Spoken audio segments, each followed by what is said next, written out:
पहले हम एक सूफ़ी कोई कहानी से शुरू, ताकि बाकी की कहानियों में बरकत रहे। तो ये कहा जाता है कि हज़रत निज़ामुद्दीन औलिया का इस शहर से बड़ा एक घनिष्ठ संबंध रहा। तो जब बदायूं से वो दिल्ली आए, जब उनके बाबा का इंतकाल हो गया, फादर का, तो उनकी अम्मा और उनकी बहन जो उन्हें दिल्ली ले आए। उस वक्त उन्हें हज़रत निज़ामुद्दीन के नाम से नहीं जानते थे, उन्हें मोहम्मद बिन अहमद के नाम से जाना जाता था। हमेशा जो बच्चे होते थे उनके जो वालिद होते थे उनका नाम साथ में लगता था और इस तरीके से वो जाने जाते। वो यहाँ आए और कई जगह वो रुके, पर पैसों की तंगी की वजह से जो है उन्हें वो हर जगह खाली कर देनी पड़ती। तो एक बुज़ुर्ग यहाँ रहते थे, बहुत बड़े अपने ज़माने के आलिम थे। और आलिमों की जो खासियत है वो ये है कि जब वो आलिम हो जाते हैं तो दुनिया से किनारा कर लेते हैं, क्योंकि उन्हें दुनिया की हकीकत पता चल जाती है। तो ये आलिम थे, ये शेख नजीबुद्दीन मुतवक्किल। तो शेख नजीबुद्दीन मुतवक्किल जो थे वो बाबा फरीद के भाई थे। और ये कहा जाता है कि जब उन्होंने हर तरह की तालीम हासिल कर ली और उन्हें सुल्तान दिल्ली की तरफ से कई बार उनके पास ये न्योता आया कि आप जो है कोई ओहदा ले लें, तो उन्होंने उसको दरकिनार कर दी और एक छप्पर के नीचे जो है उन्होंने अपनी ज़िंदगी व्यतीत करनी शुरू कर दी। जब उन्होंने देखा कि एक माँ वो अपने दोनों बच्चों को लेके यहाँ से वहाँ जो है वो भटक रही, तो उन्होंने अपने यहाँ उनको पनाह दी। और शेख नजीबुद्दीन जो थे वो आप कह सकते हैं कि दिल्ली में आने के बाद हज़रत निज़ामुद्दीन औलिया के पहले उस्ताद। अब उस्ताद यहाँ हज़रत निज़ामुद्दीन औलिया को छोड़ते हैं, शेख नजीबुद्दीन मुतवक्किल तक।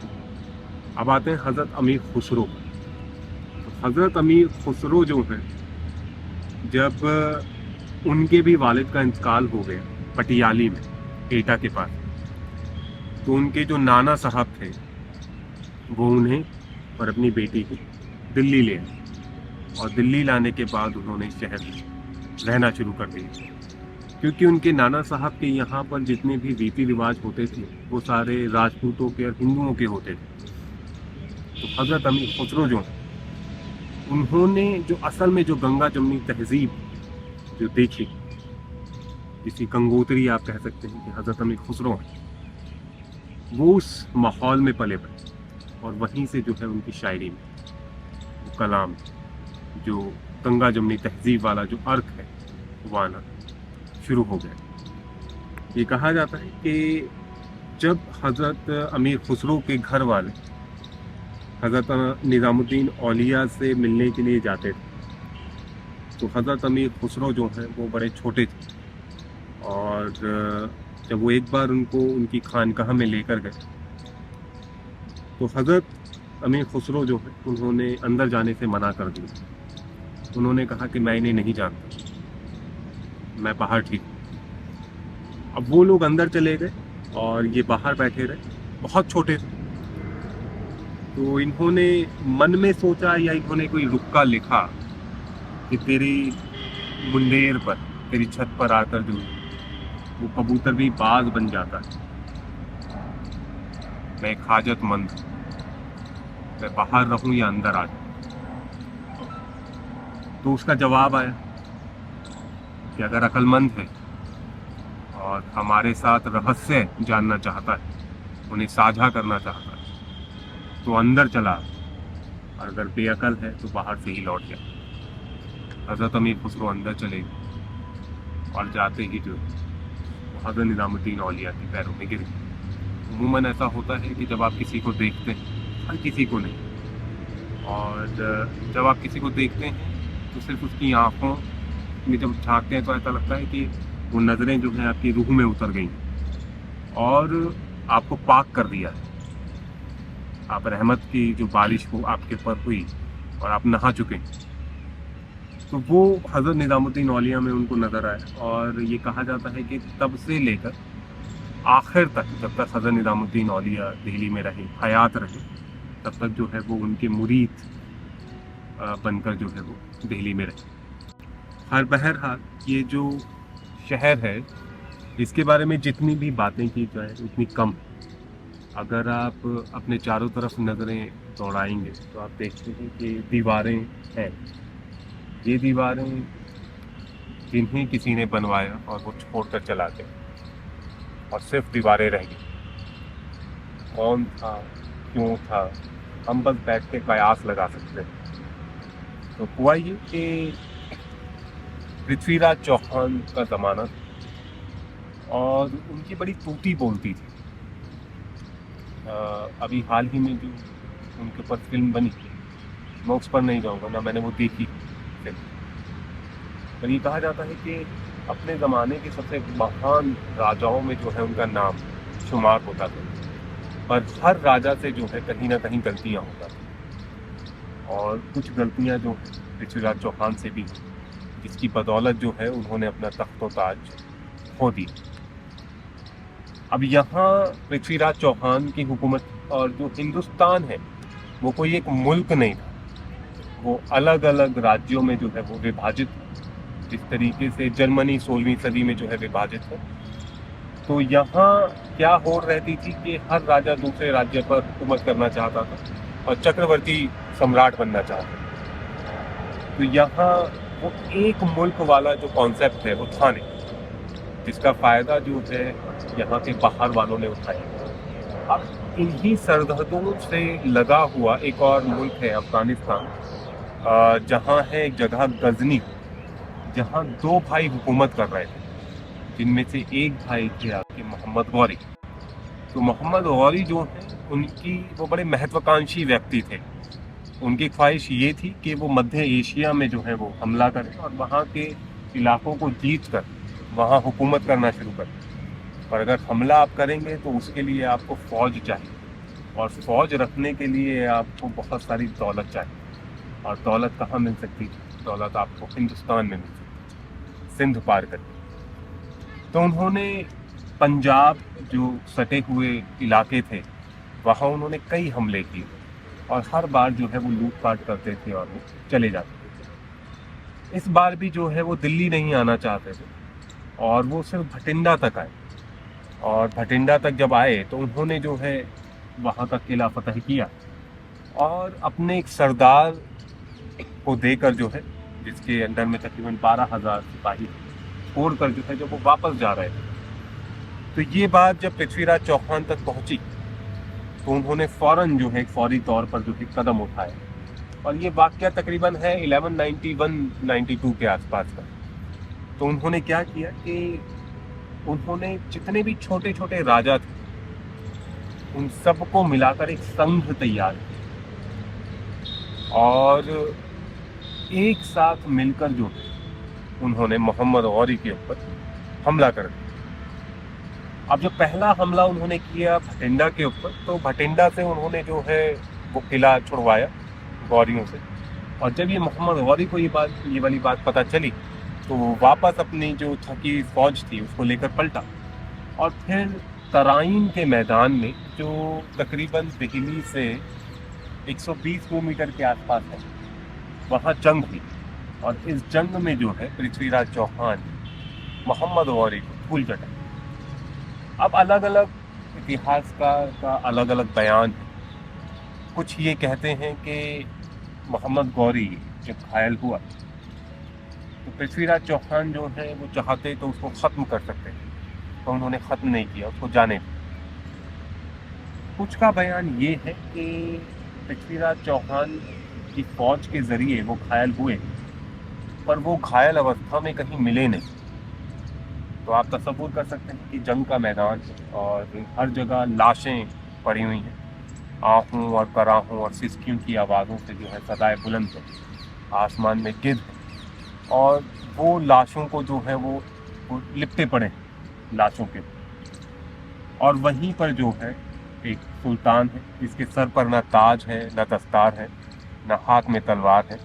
वो घायल अवस्था में पड़ा हुआ है, आंखें बंद किए हुए सिर्फ करा रहा है। और शाम जो है वो हो चुकी, सूरज ढलने को है।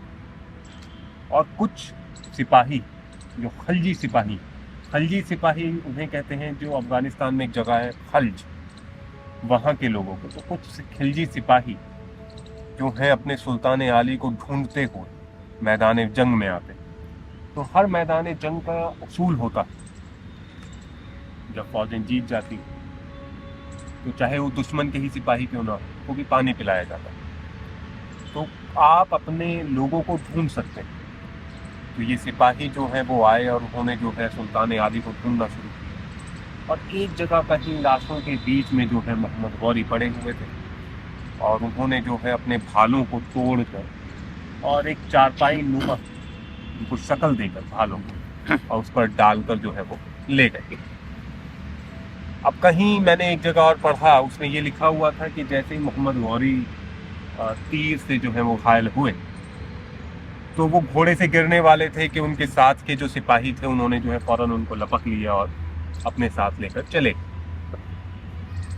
अब यहाँ से विजयी शंखनाद बजाते हुए जंगे मैदान से पृथ्वीराज चौहान यहाँ इस किले में दाखिल होते हैं। वहाँ मोहम्मद गौरी जो हैं वो बिल्कुल टूटे हुए बेहाल अपने मुल्क पहुँचते हैं। और ये कहा जाता है कि जो वस्त्र उन्होंने पहना हुआ था वो उन्होंने तब तक नहीं बदला जब तक उन्होंने बदला ले नहीं लिया, ये कहा जाता है। हो सकता है कि कोई वस्त्र उन्होंने पहना हो और उसको जो है उन्होंने धोया ना हो और तब तक पहना ही रहा हो। पूरे जो कपड़े हों वो तो खैर उन्होंने उतार दिए। उन्होंने पहले अपने सरदारों से जो है उनको सबक सिखाने की सोची, जिनकी बदौलत उन्हें लगता था कि हम जो है जंग हार गए। तो उन्होंने अपने सरदारों को बुलाया और सबके गले में जो है झोला टांगे बोरों वाला, और उसमें अनाज डाल और उन्हें हुक्म दिया कि आप खाइए। और उनको तब तक खिलाया गया जब तक जो है उनकी सांस न थी। और जितने भी सरहदी इलाके थे वहाँ हर तरफ जो है उन्हें गधे पर बैठाकर जो है उनकी नुमाइश कराई गई कि देखो इन्होंने क्या किया था, उसकी सजा ये मिली। अगली बार के लिए जब फौज तैयार हुई तो जो जिन सरदारों को छोड़ दिया गया था उन्होंने माफ़ी मांगी और जंग जीतने की एवज में जो उन्हें वापस जो है वो रख लिया गया। अब पृथ्वीराज चौहान की ज़िंदगी में दूसरी जंग जब हुई मोहम्मद गौरी के साथ, तब तक बहुत कुछ हो गया था। जैसे एक कहानी है, जैसे आचार्य चतुर्सेन। अब इतिहास के साथ लोक कथाएं चलती हैं साथ में। अगर सिर्फ इतिहास ही बयां किया जाए तो फिर वो भी दिलचस्प नहीं लगता। लोक कथाओं का होना उनमें बहुत ज़रूरी है। तो ये कहा जाता है कि पृथ्वीराज चौहान के मौसी के बेटे जिनका नाम था जयचंद, और जयचंद जहाँ हुकूमत कर रहे थे वहाँ दो बड़े सरदार रहा करते थे जिनका नाम है आला और उदल। आप लोगों ने कभी आला और उदल का नाम सुना है? आला उदल जो है वो गाया जाता है ढोलक पर, आज भी जो है उनकी कहानियाँ सुनाई जाती हैं, उनकी शौर्य गाथाओं को जो है वो सुनाया जाता है।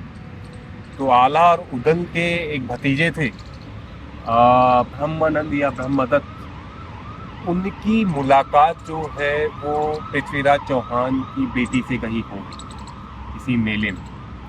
पहले तो सिर्फ जिक्र सुन लेते थे तो मोहब्बत हो जाती थी। तो हो सकता है उन्होंने जिक्र सुना हो और मोहब्बत हो। पृथ्वीराज चौहान को भी तो हुई थी संयोगिता से। हो सकता है कि किसी मेले में जो है वो मुलाकात हुई थी। तो जो भी था, आला और उदल की तरफ से, जो राठौड़ों की तरफ से थे, उन्होंने चौहानों को न्योता भेजा कि भाई हम बारात लेकर आना चाहते हैं। और जो चौहान थे उन्होंने कहा कि हमारी बेटी वहाँ तो जाएगी नहीं, सामंतों के यहाँ, हम राजा। अब ये बात नाक पर आ गई। अक्सर राजपूतों में बातें नाक पर आ जाती हैं, और इसका बहुत हाल ही का उदाहरण जो है वो जोधपुर का है। जैसे एक बार दो बारातें एक साथ जोधपुर पहुंच गई थी, जयपुर की भी और उदयपुर की भी। और राजकुमारी एक ही थी, दुल्हन एक ही थी। अब किसी एक बारात को तो लौटना था, बारात बिना दुल्हन के लौट जाए ये बड़ी शर्मिंदगी की बात समझी जाती थी। तो हर ज़माने में औरतों को जो है उनके ऊपर गाज गिरती है। तो हुआ ये कि राजकुमारी जो थी उनको बहुत सारी अफीम जो है घोल कर पिला दी, और एक जहर की तरह जब उनका इंतकाल हो गया तो जब दुल्हन नहीं रही तो बारात किसे लेकर जाएगी। तो सम्मान पूर्वक जो है दोनों बारातें लौट गई। अब ये जो बारात है जो आला और उदल लेकर आ रहे थे, ये अपने साथ जब लेकर आए तो राय पिथौड़ा जो किला है उस ज़माने में, हो सकता है कि इसका नाम कुछ और रहा हो, क्योंकि तुर्कों के ज़माने में ये नाम बड़ा मशहूर हुआ, राय पिथौड़ा का किला। तो जब बारात यहाँ शहर पहुँची तो अब बारात क्या थी, वो जंग लड़ने के लिए आए। चौहानों की तरफ से भी हमला हुआ और आला उदल भी जो है उनकी तरफ से भी हमला हुआ। अब जब ये हमला बड़ा घमासान हो गया, इसी बीच में जो है राजकुमारी को हर लिया गया और तकरीबन 51-52 जो सामंत थे उन्होंने अपनी तलवारों से एक छत्र बनाया और उस मंडप में जो राजकुमारी साहिबा की और ये जो युवराज आला उदल उनका ब्याह हो। अब जब ये ब्याह हो गया तो कहा जाता है कि कोई एक तीर भाला इस जंग में दुल्हे को लगा और वो फौत हो गया, और ये जो राजकुमारी थी ये सती हो गई। अब बदला लेना था चौहानों को, तो चौहान जो है फिर फौज लेकर निकले और जब इनके इलाकों में गए तो ये कहा जाता है कि राठौड़ जो है बड़ी शूरवीरता के साथ जो है वो लड़े और चौहानों को फिर से जो है वो मात खानी पड़ी। तो जंग के मैदान में पृथ्वीराज चौहान जो है वो घायल अवस्था में पड़े हुए थे और इनके एक सरदार थे जिनका नाम था संयम राय। तो गिद्ध था जो पृथ्वीराज चौहान की आंख निकालना चाह रहा था, और जो इनके एक सरदार थे वो घायल अवस्था में पड़े हुए थे पर वो उठ नहीं पा रहे थे। अब उन्होंने क्या किया कि अपनी जांघ से, कटार से छोटे छोटे गोश्त के टुकड़े जो हैं काट कर निकाल कर उन्होंने गिद्ध के सामने डालने शुरू किए, और वो तब तक डालते रहे जब तक उनके स्वामी पृथ्वीराज चौहान को होश नहीं आ गया। और वहीं से जो है एक दोहा बड़ा मशहूर हुआ कि गीधन को पल भक दिए, नीप के नैन बचाए, सैं दे ही बैकुंठ को गए जो संयम लाए। नीप मतलब होता है राजा। अब यहाँ पृथ्वीराज चौहान जो थे उनको फिर एक गलती ये हुई कि जब इन्हें संयोगिता के बारे में पता चला, अच्छा ये सारी काव्य गाथाएं हैं जिनको लिखा गया, अब इन पर यकीन किया भी जा सकता है, इन पर यकीन नहीं भी किया जा सकता, पर वही वाली बात कि जो ये लोक कथाएं होती ये इतिहास का बड़ा एक अभिन्न अंग होती। बिना इन लोक कथाओं के इतिहास बड़ा अधूरा है। ये ऐसा ही है कि आप गुलाब जामुन बना दें पर चाशनी में उसको ना डालें। तो हुआ ये कि जब पृथ्वीराज चौहान को संयोगिता के बारे में पता चला तो भाट होते थे पहले, तो कहानी सुनाने वाले होते थे। ये बड़े अच्छे ढंग से जो है किसी की सुंदरता का जो है विवरण दिया करते थे। अब संयोगिता के यहाँ भी जो है किसी ने उनको पृथ्वीराज चौहान की शूरवीरता के बारे में बताया, तो कहीं ना कहीं एक उनसियत, एक आकर्षण जो है वो पैदा हो गया। अब इसे जब अगर इसको इश्क की वर्णमाला में देखा जाए तो इसको 7 हिस्सों में विभाजित किया जाता है। जैसे दिलकशी, आप जब किसी की तरफ आकर्षित होते हैं उसके बारे में सिर्फ सुनकर या उसका नाम सुनकर, और फिर दिलकशी के बाद आती है फिर उनसियत, और उनसियत वो है जब आप उस शख्स के साथ अपनाइयत जो है महसूस करते हैं, और फिर जाकर होती है मोहब्बत। तो मोहब्बत जब होती है तो बहुत बाद में जाकर इसका इल्म होता है। जब इंसान चला जाता है तब लगता है अच्छा ये मोहब्बत थी उस शख्स। और फिर मोहब्बत के बाद जो है फिर अकीदत आती है, फिर इबादत आती है, फिर दीवानगी है, और फिर उसके बाद आती है मौत। तो इस तरीके से इसको 7 हिस्सों में जो है इसको विभाजित किया गया। तो जब पृथ्वीराज चौहान को उनसे दिलकशी के बाद फिर उनसियत भी हुई और मोहब्बत भी हुई, तो वो ब्याह करना चाहते थे संयोगिता के साथ, पर जो जयचंद थे वो इस चीज़ से राजी नहीं थे। उन्होंने अपनी राजकुमारी के लिए एक स्वयंवर रचा, और जब ये स्वयंवर रचा तो हर जगह के राजकुमारों को, राजा महाराजाओं को बुलाया गया। जब स्वयंवर होता है तो उसमें एक रिचुअल, रिवाज ये है कि जो भी कहीं के भी राजा महाराजा राजकुमार आएंगे उनको कोई ना कोई काम दिया जाएगा। मतलब कोई खाना पकवाएगा, कोई शामियाने लगवाएगा, कोई रहने की व्यवस्था करवाएगा। उसी तरीके से जो जयचंद थे उन्होंने क्या किया कि पृथ्वीराज चौहान की एक मूर्त बनवाई और उसको दरबान बनाकर जो है वो खड़ा कर दिया। यहाँ पृथ्वीराज चौहान जो है वो अपने कुछ सरदारों को लेकर गए और जोगियों का इन्होंने भेष धारण कर लिया, और मौका पाकर जो है इन्होंने राजकुमारी को हर लिया और लेकर जो है वो दिल्ली आ गए। अब ये दिल्ली जब लेकर आए तो फिर नया नया ब्याह हुआ था, और पूरी तरीके से जो है ये इन्होंने अपने आप को राजकुमारी साहिबा के सामने समर्पित कर दिया। राज्य में क्या हो रहा था, राज्य के हितों से थोड़ा सा दूर हो गए, और इस वजह से जो है जो बाकी के जो राजपूत हैं, जो राजा है, वो इनसे खफा हो गए इनकी इस हरकत की वजह से। अब जब दूसरी बार मोहम्मद गौरी वो अपनी बड़ा सा लश्कर लेकर जो है तराइन के मैदान में आए, तो पृथ्वीराज चौहान जो है उन्होंने जो है उनको संदेशा भिजवाया कि तुम पहली बारी जो हार है तुम उसको भूलना मत। तुम क्यों बेवजह जो है अपने लोगों का नरसंहार कराना चाहते हो। मोहम्मद गौरी जो है वो कूटनीति में भी बड़े जो है वो प्रसिद्ध थे। तो उन्होंने क्या किया कि उन्होंने कहा कि देखिए, मैं हमला करूंगा नहीं जब तक मेरे पास गौर से मेरे बड़े भाई जो है वो इजाज़त नहीं दे देते, तब तक मैं हमला नहीं करूंगा। तो मैंने उनसे पूछा है, मैंने उनसे इजाज़त ली है कि क्या मैं फ़ौज लेकर वापस आ जाऊं। अब यहाँ पृथ्वीराज चौहान जो थे उन्हें ये लगा कि ये फ़ौज लेकर वापस चले जाएंगे, और इन्होंने जो है कोई तैयारी नहीं। इस बात का फ़ायदा उठाकर जो मोहम्मद गौरी हैं वो तराइन के मैदान में आ गए। अब जब तराइन के मैदान में आकर धमके, तब जाकर पृथ्वीराज चौहान जो है उनका माथा ठनका, और उन्होंने जल्दबाजी में जो है एक फ़ौज जो है वो तैयार की, और जहाँ जहाँ उन्हें वो संदेशे भेज सकते थे उन्होंने भेजे। कई जगहों से उनको फ़ौज मिली, कई जगहों से नहीं मिली।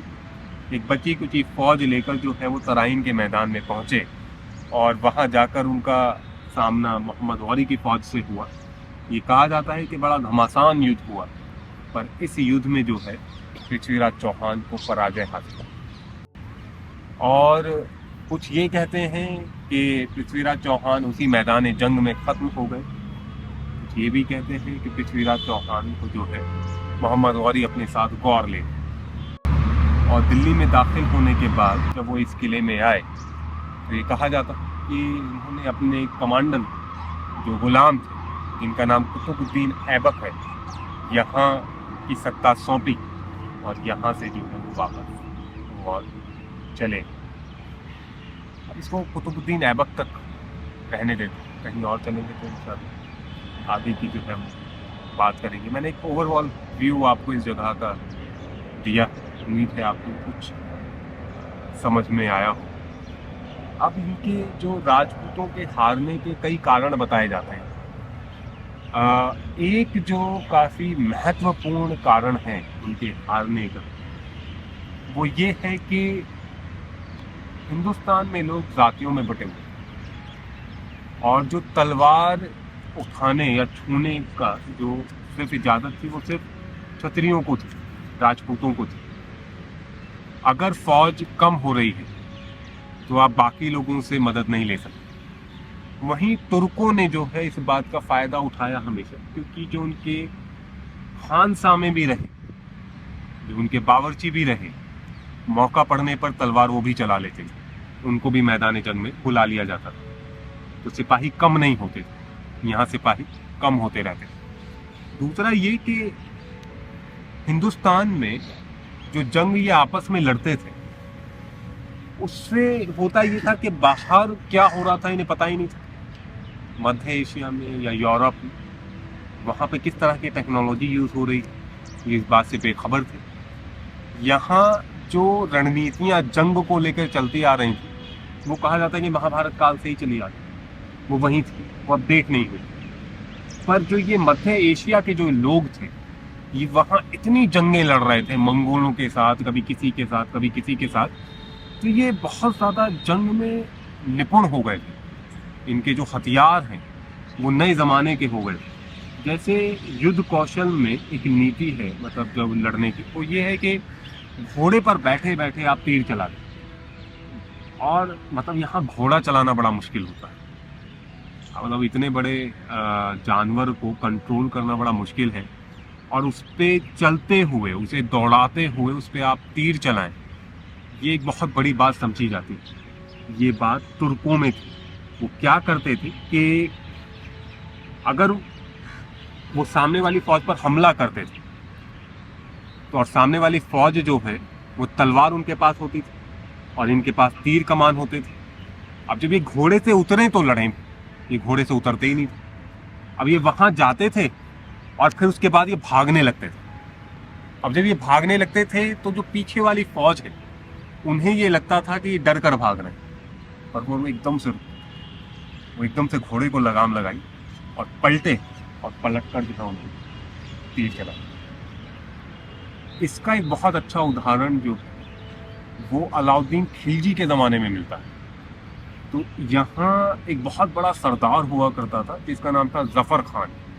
और जफ़र खान के बारे में ये कहा जाता है कि मंगोलों में उसका इतना ज़्यादा खौफ होता था कि उसके मरने के बाद भी जब मंगोल के घोड़े पानी पीते पीते रुक जाते थे तो वो कहते थे आपस में, क्या मेरे घोड़े ने जफ़र खान को देख लिया। अब आप अंदाज़ा लगा सकते हैं उस शख्स की शख्सियत, कि उसकी शख्सियत कितनी बुलंद थी। एक बार दिल्ली के एकदम करीब जो है मंगोल पहुंच गए थे और जिनकी संख्या तकरीबन 80,000 से 1 लाख थी। और सुल्तान अलाउद्दीन खिलजी को ये बात समझ नहीं आ रही थी कि करें तो करें क्या, क्योंकि उनकी आधी फौज जो है वो दिल्ली से बाहर थी। अब इन्होंने बची कुची फौज के साथ जो है जब ये मंगोलों के सामने आए तो बात ये हो रही थी कि कहीं ना कहीं संधि कर ली जाए। पर संधि करने का मतलब ये कि मंगोल कभी अपने वादे पर जो है वो खरे नहीं उतरते। अच्छा, मंगोलों के बारे में कभी आप लोगों ने पढ़ा? मंगोल जिस शहर से निकलते थे उस शहर को कब्रिस्तान बना देते।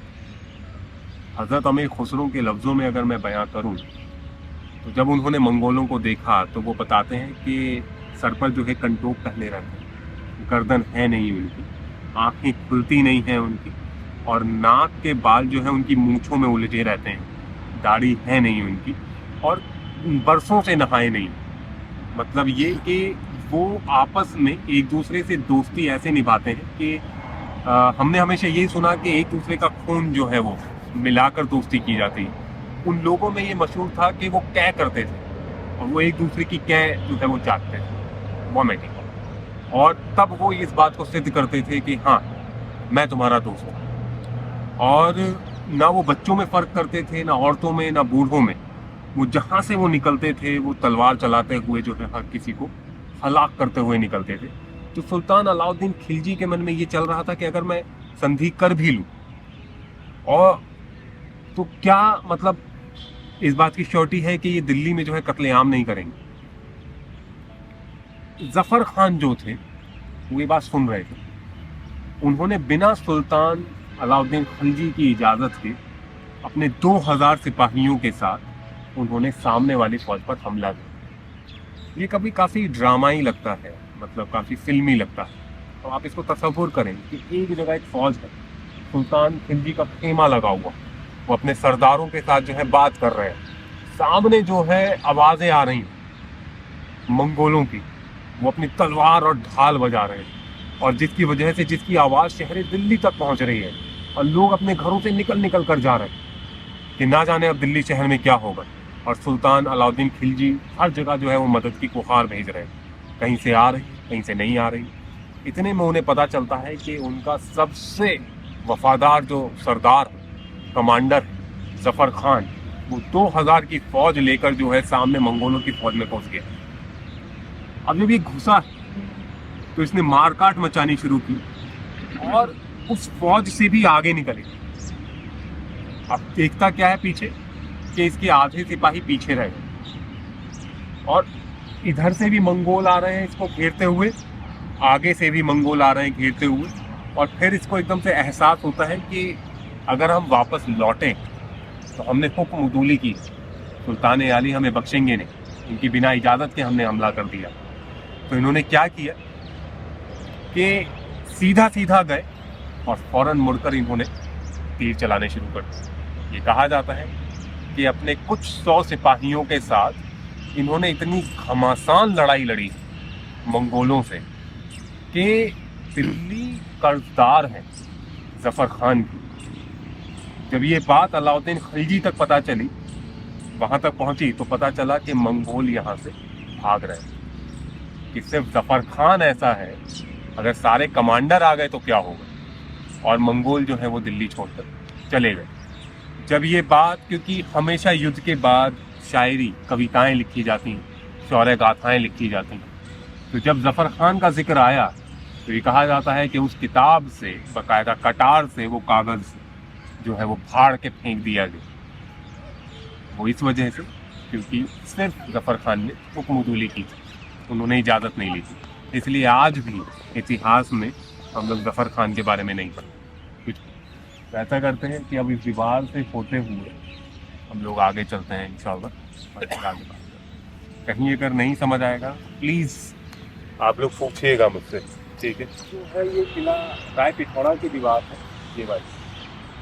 और जहाँ हम खड़े हुए थे और बता रहे थे कि जहाँपना की, ये वो जहाँपना की दीवार है जिसे सुल्तान मोहम्मद बिन तुगलक जो है उन्होंने इसको बनवाया। एक और कमांडर था जिसका नाम था गाजी मलिक, जिसे आप लोग गियासुद्दीन तुगलक के नाम से जानते हैं। तो गियासुद्दीन तुगलक और जफर खान जो हैं वो कई जंगों में लड़े थे। मतलब ये कहा जाता है कि सिर्फ गाजी मलिक जो हैं वो 22 जंग लड़े थे और अपनी जीवन काल में वो एक भी जंग हारे नहीं। और ये जंगें उन्होंने मंगोलों से लड़ी। तो गाजी मलिक और जफर खान जो हैं वो एक दूसरे के दोस्त थे। और दोस्ती कहाँ नजर आती है? जंगे मैदान। तो दीवान खानों में बैठकर और महफिलों में जो है आप दोस्ती नहीं दिखा सकते। तो मैं उस जमाने की बात कर रहा हूँ। तो एक सिपाही जो है वो दूसरे सिपाही के दिल में क्या चलता है, उसकी शौर्य, वो कितना शूरवीर है, वो ये जानता है। तो जब किसी ने भी जो है जफर खान के बारे में नहीं लिखा, ना कोई मकबरा बनवाया, ना कुछ कहा, ये गाजी मलिक है जिन्होंने उनके कब्र के ऊपर जो है गुंबद बनवाया। और आज भी जफर खान की जो कब्र है वो गियासुद्दीन तुगलक के मकबरे में मौजूद है। बहुत लोगों को ये पता ही नहीं। मैंने अस्तगफिरुल्लाह, मतलब मैं एक बार बहुत सालों पहले जो है जब मैं वहाँ गया तुगलकाबाद किले में वॉक करा रहा था, तो पीछे कोई और कुछ बात कर रहे थे, कुछ लोगों को बताया था, कह रहे ये जो कब्र है ये सुल्तान के कुत्ते की। हमारा इतना दिमाग खराब हुआ कि बताइए कहाँ कहाँ क्या क्या बातें फैली हुई। पर वो असल में वो एक कोने में एक छोटी सी कब्र है, प्यारी सी, जहाँ लोग नहीं जाते। वो जफर खान जो है वो क़यामत तक के लिए सो रहे हैं।